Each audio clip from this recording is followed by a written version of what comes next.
Hi, I'm Space Kate and you're watching Need to Know Space. Now apologies, I'm coming to this video a bit late. The mission is now complete, but I would like to give you a quick overall view of the Polaris Dawn mission. So there's been a lot of stuff in the headlines, but here are the things that you really need to know. So let's start simple. What is Polaris Dawn? Polaris Dawn is a privately funded mission, and it's the first of 3 planned missions as part of the Polaris program. The mission was funded by Jared Isaacman, the billionaire who was also behind the Inspiration 4 mission, which saw the first all-civilian crew fly up on a SpaceX Dragon capsule into orbit, travel around the Earth, and then finally splash down a few days later. For this one, he had even bigger ambitions, and the aims of the mission were to test out a brand new SpaceX spacesuit on an extravehicular activity, making it the world's first privately funded spacewalk. They also wanted to test out laser communications between the Dragon spacecraft and Starlink network of satellites. There were some scientific experiments that they wanted to do while they were up in space, and of course raise some money for St Jude's Hospital, the cancer hospital that the Inspiration 4 mission was also raising funds for. The crew of 4 was made up of Jared Isaacman, who is in the commander's seat, Scott Kidd Poteet, the pilot, and 2 SpaceX engineers, Anna Menon and Sarah Gillis. Now they are the first SpaceX employees to have ever flown into space on one of the company's capsules, so that's a pretty cool first, a nice thing to have on the CV. And because of the way the mission was flown, they also now jointly hold the record for being the women furthest away from Earth. They travelled further than any other woman has done from the planet, and that's because they put the spacecraft into an orbit that saw them reach an altitude of 1,400 kilometres. That's about 3 times the height of the International Space Station, and nobody's been that high. No human has been that far away from Earth since 1972 on the Apollo 17 mission, the final one of those Apollo missions. So that's quite the achievement.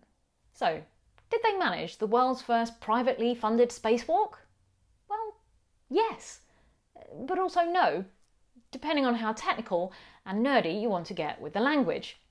Let's just go with the positive. Yes, they did, and it really was quite spectacular. Progressing. I have a feeling the crowd is about to go wild. Good call. Approaching the top of the mobility.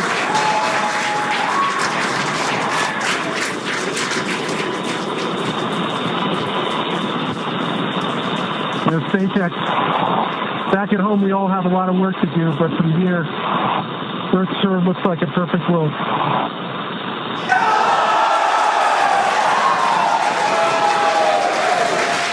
Now SpaceX, BB1, I'm going to step into Test Matrix 1, single-handed mobility demonstration. Commander Jared Isaacman now emerging Copy, from... we're with you in Test Matrix 1, watching from the nose cone.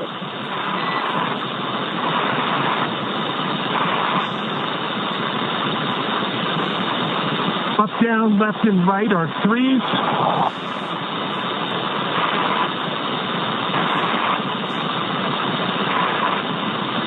Pitch and roll are 3.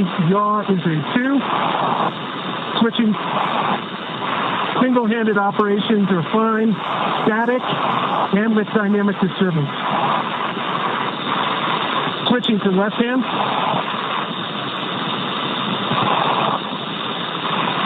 And that image of Jared Isaacman silhouetted against the Earth with his arm raised, I think that will become one of the iconic images of human spaceflight. It will be like the first spacewalk, it will be like the incredible images we had from Bruce McCandless in 1984 when he did the very first untethered spacewalk. I mean, he got almost 100 meters away from the spacecraft with absolutely nothing connecting him back to the space shuttle. He was testing the manned maneuvering unit, and my goodness, talk about trust in your equipment and the people who have produced it. Because if anything had gone wrong, he could well have been lost to the depths of space. So why would I say it wasn't a spacewalk? Okay, I am being nitpicky, I am being a pedant, but That's who I am. That's what I do. And I want you to understand, if somebody tells you, well, it wasn't a proper spacewalk or it wasn't an EVA, not really, I want you to understand why. So back in the 1960s and 70s, when they were first looking at spacewalks, they had to come up with a few different definitions. So the first one, an intravehicular activity, is where the crew member remains inside the spacecraft. Then you have a stand-up EVA, where the crew member is standing, is partially outside of the capsule, poking their head out, having a little look around, and that would be known as a stand-up EVA because not all of the astronaut would be fully outside of the spaceship or space capsule. And the third one, a full EVA, extravehicular activity, is when the astronaut is fully outside the spacecraft. Now, you can see where the confusion has come in because we tend to say EVA, meaning spacewalk in common parlance, and obviously that is what the media has picked up on. Technically though, you would call this a stand-up EVA rather than a full extravehicular activity, such as those carried out by the Apollo moonwalkers or the astronauts in the International Space Station when they go out to fix a part or move things around on the outside of the space station. But it's still cool, right? Absolutely. What this mission has accomplished has been absolutely incredible. What you have to remember is this is a privately funded mission. So it was a pretty brave thing for them to do because there is no such thing, stand-up EVA, EVA, IVA, there is no such thing as an easy spacewalk. They are not safe. There is an inherent danger in opening yourself up to the vacuum of space. And with the Dragon capsule having no airlock, the entire capsule had to be depressurized before the hatch could be opened. And that meant every single one of the crew members had to be wearing a spacesuit in order to survive. Literally, that's what was keeping them alive once the pressure was down and the hatch was open. So you really needed to have trust that those suits were going to work, and also that the hatch itself would properly close afterwards, because if it didn't, that could cause you some pretty serious issues on re-entry. Well, I for one was very glad when they were all back inside safely and the capsule repressurized, they did a leak check, everything was fine. I breathed a little more calmly once I had seen that, because it was a very daring thing that they did. So this modern spacesuit looks very sleek. Is this the end of the bulky old spacesuits that we saw them wearing on the moon? Well, again, not quite. While this, again, and I'm not detracting from this incredible achievement, the spacesuits that they were testing were a far cry from the full EVA suits that we've seen on the moon and on the space station. And the reason that they were so different is that these suits, much like the ones used in the Gemini program, actually relied on the tether that was connecting them to the spacecraft for the life support. The suits that were worn on the moon, and of course the ones that are used for the ISS spacewalks, they have to be able to support the life of the astronaut who's wearing them completely, and completely independently of the spacecraft. And that is a whole different ballgame. When you have to be able to wear your source of oxygen, when you require an active cooling system, which for a longer spacewalk, you will need active cooling, because don't forget, as you're traveling around the Earth, you're going in and out of the day and nighttime, and those are some pretty big temperature changes.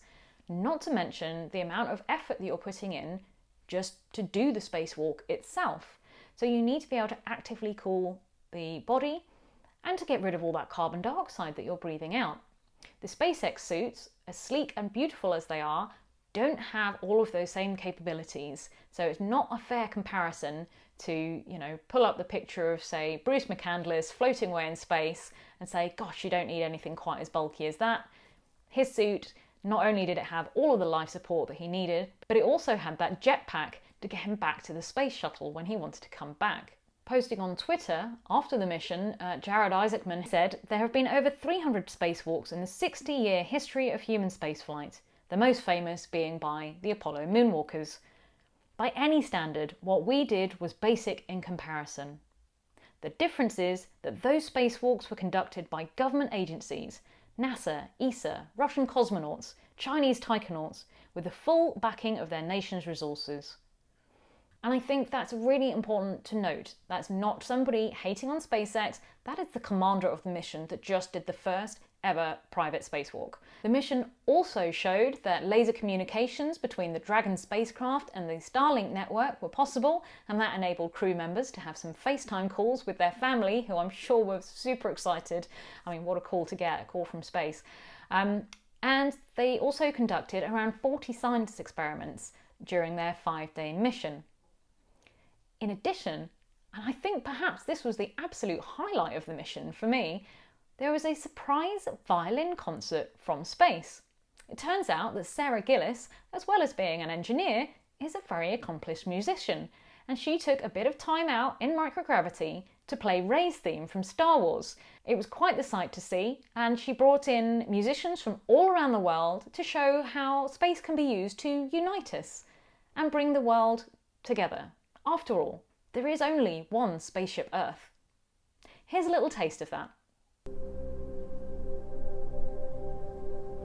3, 2, 1.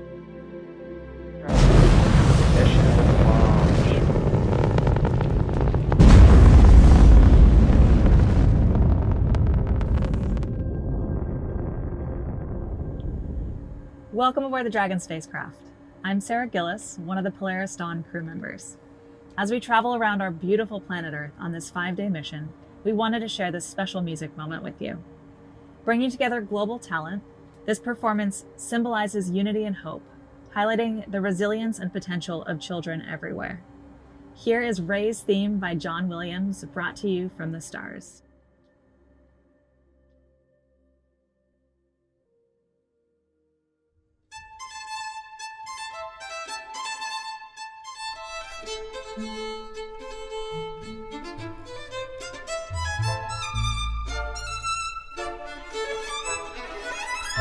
Isn't that just beautiful? What I love about that is that it brings in so many different people from all around the world, and not just scientists, because it's not just scientists and engineers that we're going to need for the future of space. We are going to need a huge, diverse community with all different backgrounds, skill sets, and ways of communicating their passion for space. And I thought this was an absolutely beautiful way of doing it. Perhaps that will be the greatest takeaway from this mission. If this mission inspires a whole bunch of new people to get involved in space, to think about studying STEM subjects and following a career, who knows what those people will bring to the industry. So we've got the largest number of people exposed to a vacuum at the same time. We've got the first violin concert from space. We've got the first private spacewalk. We've also got the 2 women who have now travelled further from Earth than any women ever have done before.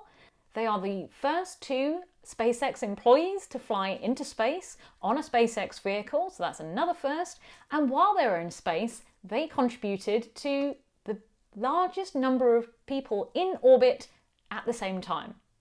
19 people were in orbit at the same time. That's pretty cool. I don't think it will be all that long before that record gets broken again, but it's still rather nice for them to have been part of a moment like that. And it is a moment in history. So has this mission really changed human spaceflight? Well, actually, yes. I think in some ways it probably will have that effect, but perhaps not in the way that you assume. I don't believe that these suits will be mass manufactured and used in future, just because they don't have all of the things that you would require in a full EVA suit. Again, no shade on this mission, that's just a fact. If you want a full EVA compatible suit, you need to have the life support and active cooling and everything else in the suit, independent of the spacecraft that you are leaving.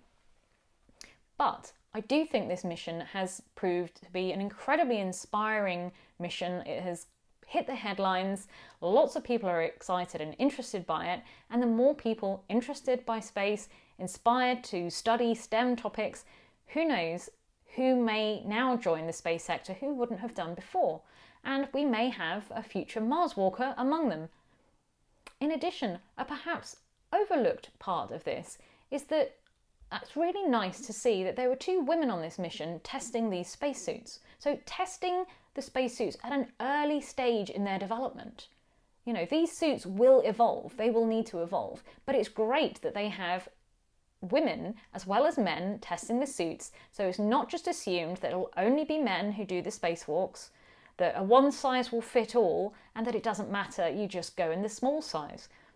I think that is a really interesting and really important step forward. So in that sense, I really hope it does change the future of human spaceflight and make it even more accessible for a wider range of people.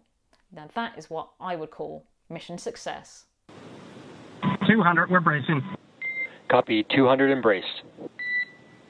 Bracing for splashdown. That will be the final call we hear from Jared until contact with the ocean surface.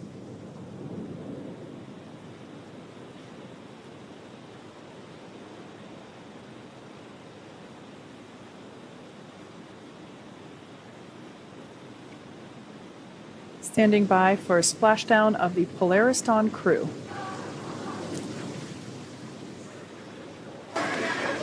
And there you can see. SpaceX copies, easy splash. As you can see on your screen, and by the cheers behind us, the Polaris Dawn crew has successfully splashed down. Welcome back to planet Earth, Polaris Dawn.